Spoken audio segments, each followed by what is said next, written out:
Okumara emyaka mingi abatura batwire bariho mu ntaro eziri hagati y'abariisa hamwe n'abahingi kandi ezi zitwire obwire buringwa. Godfrey Kasirivu oli team leader ow'abantu abateganisiibwe okuruga Nkoko nagira ngu obwahati biine amasiko ag'okugira ngu itaka ryabo nibabaasa kwija kurigarukirwa babaase kutunga n'ekyapa leero bagume nibarikozesa. Bazino koko wakakenda sakiro chaka 5 tukibye tukamubulaya ekyapa kyekabukero n'ekyengoko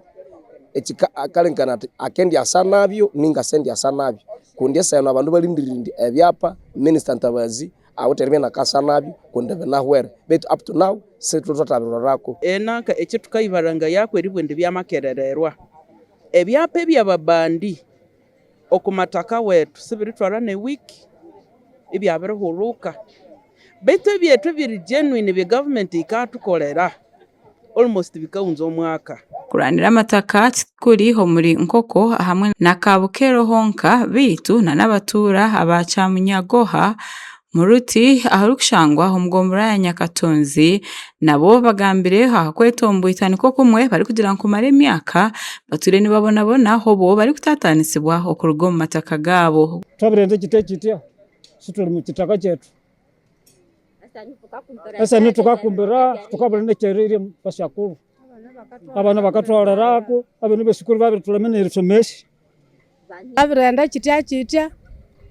tunokwali abana tukabura beri balisya ngasaba government nditulire aritusibe mu litaka lyetu twangabalemire byalya nabande bana twangabasomesya kugaruka mu henshongeji urucyamani w'entebe ya katano Elifazi Muhindi ko kushaba government okugira ngo hebase kuhereza itaka rimwe erikozesibwa aba UPDF hamwe n'aba Uganda prisons kugira ngo abatura babase kurikozesa rere mihondano y'amataka ebase kwaho kasaba tuti government yitukire obuliye habo rero ndi abantu abatawotera amataka babanyaherebya bikiriraye ngesha amataka esha ikazi kuti esha kitaya ngamitwa lungitano esha prison bangana twakunga kitaya mutwa lomoma kuti hekitaya mitwa 2 na yende naiba ngwashibye mu abantu nechonge forest reserve bwambwe ye forest reserve ikeisunza mu bye mate beto kyatukole tuhayo abantu mweri ya mate mwera mwebyali emisungwe emiyembe nayende mate eyangana lenda kitaka ari ugambira mukoro niko gumwe hori RDC Lieutenant Joe Walsimbi agambire abatura abankoko na Kabukero ariko bahamiza ngo government eriyo nekora hanshonga y'amataka gabo bere bagumikiriza aba batanditse okuzimba mpaka ngebyapa bitu paka ngebyapa bitu nziza kwata wakati omuntu ajja kumuzimba watali wawo era n'enzira mu najini abagamba imikirizeeko ebyapa gyebiri mbakakasa ebyapa